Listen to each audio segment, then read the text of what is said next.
Good evening mga kanukis. Once again, this is your Albularyo, Juju Shamu TV. Welcome back to my channel. So kung baguhan ka pa lang sa channel na to mga kanukis at napadaan ka, please subscribe. Malaking tulong na yan mga kanukis sa papalago kong channel. At marami pa lang salamat sa mga silent viewers natin dyan na parating sumusuporta. At kung baka makadecide kayo na mag-subscribe mga kanukis, please subscribe and hit the notification bell button para parati kayong updated kung ano man yung video i-upload natin mga kanukis. Lahat ng video dito mga kanukis ay pawang mga useful talaga sa pagmamanok mga kanukis. So topic natin ngayon mga kanukis is about yung pamumutla ng manok pag payat at saka kulang sa timbang. So pinurga mo na, tinurukan mo na, hindi pa rin sapat yung effort mo. So karamihan kasi mga kanukis pag ganyan mga ganyan, hindi mo talaga tinamaan, you are not in a right track mga kanukis. Kahit na tama yung hindi tama yung tirada mo. So ngayon, yun ang tatalakayin natin kasi nakaka-stress talaga yan mga kanukis pag yung magaling mong manok biglang nagkaganyan. Biglang nagkaganyan mga kanukis, biglang pumutla, maputla na talaga. Hindi man talaga pangkaraniwan sa manok yan mga kanukis na pumutla. Tapos walang sipon, walang sakit, pumutla lang, malakas kumain, hindi tumataba. So in general term mga kanukis na maapektuhan talaga, lalo na manok na magaling maapektuhan talaga. So ito yung itatakil natin or i-discuss ko mga kanukis based on my experience lahat to. So na-try ko na to, so baka makatulong ito para sa mga newbie to So yun lang mga kanukis. After the intro, start na natin. Intro muna tayo.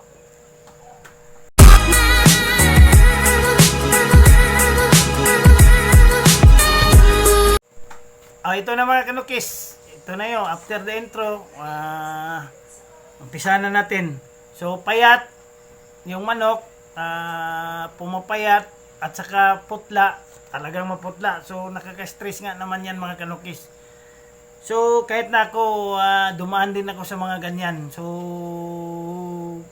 walang sipon, walang ibang sakit. Saka malakas man kumain. So ito baka makatulong. So ito lang, I'm not promoting any product any product dito. So kung ano man yung ini-name drop ko dito, yun yung ginagamit ko. As per experience, 101% magaling yung gamot, pero hindi ko pinopromote yan. At saka itong i-discuss ko ngayon,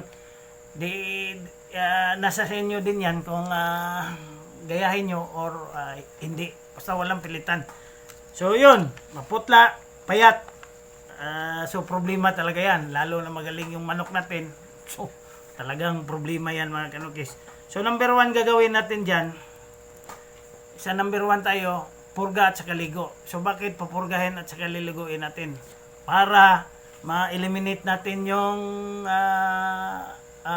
internal at saka external parasite. So meaning internal dito sa loob, sa bituka, ma-eliminate natin yung mga bitok or tapeworm, ringworm, whatever worms, basta mapatay natin. Internally mapatay natin. So external yung ligo, yung sa taas, internal at saka external yung titirahin natin para 101% yung manok natin ay wala ng kahati sa vitamins na ituturok natin or pinapakain natin. At saka makakatulog na rin siya ng mahimbing dahil walang makati sa kanyang balaybo at saka dito sa tiyan niya. So yan yung number 1. So number 2 tayo, dadako tayo sa number 2. Simple lang naman to mga kanukis just get your ball pen, maglista na kayo. Number 2, internal external parasite nakuha na natin. So pagkuha natin sa mga parasite, number 2, kailangan natin turukan ng bitamina yan para babalik yung mga nawalang mga nutrients dahil sa bulati at saka kuto. So number 1 na ituturok natin mga kanukis is vitamin B complex. So alam naman natin mga kanukis yung vitamin B complex, pag sinabi natin vitamin B complex, vitamina B kompleto siya. So meaning napakalaking tulong yan sa loob ng katawan mga kanukis para sa nutrients ng manok. Maraming health benefits na makukuha diyan. Kasi yung vitamin B complex mga kanukis, kung i-interpret mo yan, yun yung anti-stress vitamins at saka marami pang iba. So kayo na lang yung mag-research mga kanukis, makikita nyo yan. Maraming, kahit nasa label, makikita nyo yan pag nakabili kayo. So magturok lang tayo ng vitamin B complex 0.05 intramuscular dito sa pitso or sa paa. So gawin natin yan every week, every 7 days, turok tayo every 7 days para makarecover talaga. So ano bang ginagamit natin mga kanukis? Mas maganda gamitin natin, wag yung sa mga hindi masyado kilala, lalo na maraming piki ngayon. So bibili tayo doon talaga sa accredited dealer, yung tinatawag nating maganda, branded. So yung ginagamit ko Vitamax to, Vitamax vitamin B complex amino acid. So okay na yan. So turok na naman tayo, tapos turukan natin siya ng iron. Bakit ba tuturukan natin ng iron dextran? Kasi yung manok na stress mga kanukis, dahil sa kuto at sa kuwan, maraming dugo na nakuha dyan. Kasi sumisip-sip yung kuto ng dugo mga kanukis. So magaling yung iron dextran para sa anemia. Anti-anemia yan siya due to loss of blood. Lalo na yung napait natin, maraming dugo, or yung kinukuto yung manok natin, saka wala masyadong tulog sa stress. So mas maganda, turukan natin. Turok tayo ng vitamin iron dextran 0.05 every 2 months. Okay na yan, every 2 months mga kanukis. Yan yung based on experience ko, every 2 months. So tapos natin naturok na yung dalawa, B-complex, Vitamax or iron dextran. So may papainom pa rin tayo para talagang madali siyang tumaba. So papainumin siya natin ng yung tinatawag nating promotor. So yung promotor mga kanukis, napakagaling na kuan yan. Hindi ko prino-promote yan pero promotor man siya. Parang napropromote na rin. Promotor. Hindi ko prino-promote yan, pero based on my experience, yan yung gamit ko talaga mga kanukis, na tumaba talaga at saka pumula yung manok ko. Dahil yung promotor kasi mga kanukis, yan yung kind of vitamins na maraming nakukuhang benefits yung manok natin sa pag-inom yan. Kasi muscle developer, health feeder, yung balahibo na mag-grow. So feeder grower siya. So reduce molting period. So kung mataas yung molt period, yung nangarol, yung nangalagas yung balahibo, matagal yan. So sinushorten niya yan. At saka balancer din to ng nutrients mga kanukis. Imbalance yung nutrients at saka deficiency, may deficiency sa nutrients mga kanukis, binabalance ang promotor. Saka marami pang iba mga kanukis, kayo na magbasa. Pag bumili kayo, makikita nyo man yan. Hiramin nyo yung kuha niya at saka basahin nyo yung mga property niya. Kailangan talaga yan para malaman natin kung tama ba yung vitamins na papainom natin sa manok natin. Diba? Alangan naman magpapainom tayo ng paitlog, tapos yung para pampalakas ng itlog. Tapos ang problema natin is maputla, malnourished. So, yun nga, doon tayo nagkakatalo. Nagpapainom nga tayo ng vitamins, pero hindi talaga natin nakuha yung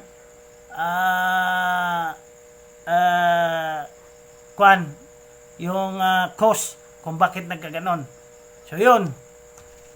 So, okay na tayo dyan. May ligo purga na tayo. May vitamin B complex, iron dextran na tayo.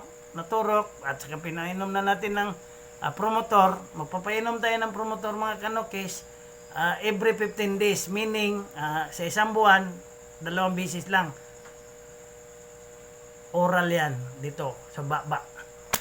So tabletas yan. So okay. Number 3 na tayo. Number 1, ligo purga. Number 2, inject vitamins, painom promotor. Number 3, bacteria flushing tayo. Ito yung tinatawag na bacteria flushing mga kanokis. Importante dito. Kasi baka lang ha. Baka naman. Yun sinasabi nila. Baka may mga tumama ding sakit sa kanya. So, magpapainom tayo. Instead nga, yung mga Primoxil, yung mga Trisilac, wala kasing involved na yung tinatawag nating CRD dito, yung chronic respiratory disease or yung mga sipon, mga halak, wala yan. Kasi wala yan, mapayat lang siya. So, meaning, yung tatamaan natin dito, papainom natin, bacteria flushing natin, is yung Ornistat, Pyrestat, Tipox 40 or Solpar QR. So pili lang kayo mga kanokis. Solpar base yan sila. So Solpar base meaning para yan sa mga magaling yan sila sa coccidiosis, yung malaria. So baka na may mamong malaria, yun pinaplas natin yun. Yun ang pinaka-importante. So Solpar, yung kung ako ang tatanungin mga kanokis, Ornistat na lang yung ipainom natin. At least painom tayo once a day 3 to 4 days. So yun yung number 3 natin, Solpar base. So meaning pwede Pyrestat, Solpar QR. So ito na lang Ornistat, gawang excellence to. So dito tayo 3 days para ma-plus natin yung baka may karamdaman siya, unti-unting binubuno niya. So mapatal natin yon. So number 4. So tapos na tayo sa ligo purga, external, internal, turok, vitamina, bacteria flushing. So pinaka-importante, kahit na kondisyon na yung manok natin kasi dumaan na sa ligo purga, turok, vitamina at saka may bacteria flushing pa, saka papakainin lang natin ng puro kanin. So pangit, di pa rin yan sasapat mga kanokis. Bigo pa rin tayo diyan. Baka 6 feet below the ground yung warrior nyo. So ngayon ang gagawin natin, bigyan natin siya ng high protein. So ito yung maganda mga kanokis.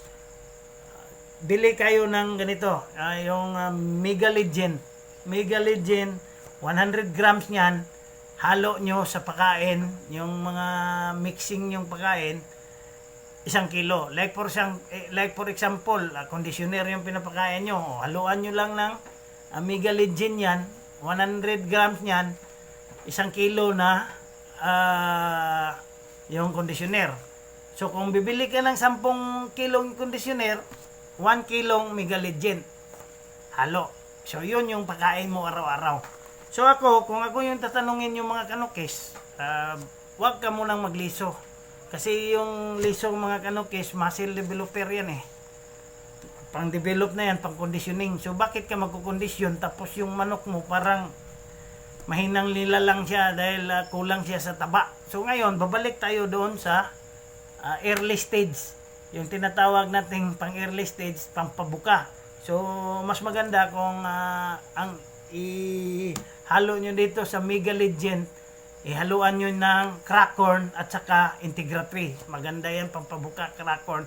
Kasi maintenance feed yung Integra 3 mga kanokis. Tapos carbohydrates yung crack corn. So 1 kilong crack corn, 1 kilong Integra 3 at saka 100 grams na Mega Legend. Halo mo. So yun yung pagkain mo. Pag naubos, halo ka na naman. So yun yung recommendation ko. Yun, wag mo munang iliso kasi pre-conditioning na yan liso eh. So di nakakataba yan. Balancer yan eh. Yung liso, balancer yan mga kanokis. Muscle lang ang makukuha dyan pero magaan yung manok. So ngayon, binalik natin siya sa basic. Parang dinaan natin siya sa pagkasisiw. Patatabain natin. Di ba? So yun, Mega Legend, 100 grams, crack corn, 1 kilo, Integra 3, 1 kilo. So mix, yun pagkain, pagkatapos mix na naman. So yun lang mga kanukis, yun lang yung simple tips ko regarding yung ganyang mga karamdaman mga kanukis. Yan talaga yung karamihan mga kanukis na may itatanong sa atin. So actually itong episode na to is galing din to sa yung subscriber natin nag-PM sa akin at saka yung sa mga group ng mga kanukis sa Shamu groups, admin tayo dyan, marami ding mga ganyang problema. So wala namang problema na hindi masosolve mga kanukis, basta tama lang yung action taken mo.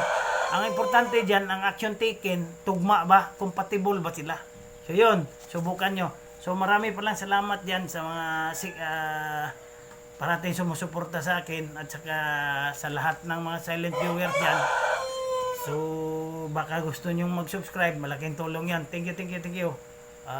Albulario signing out.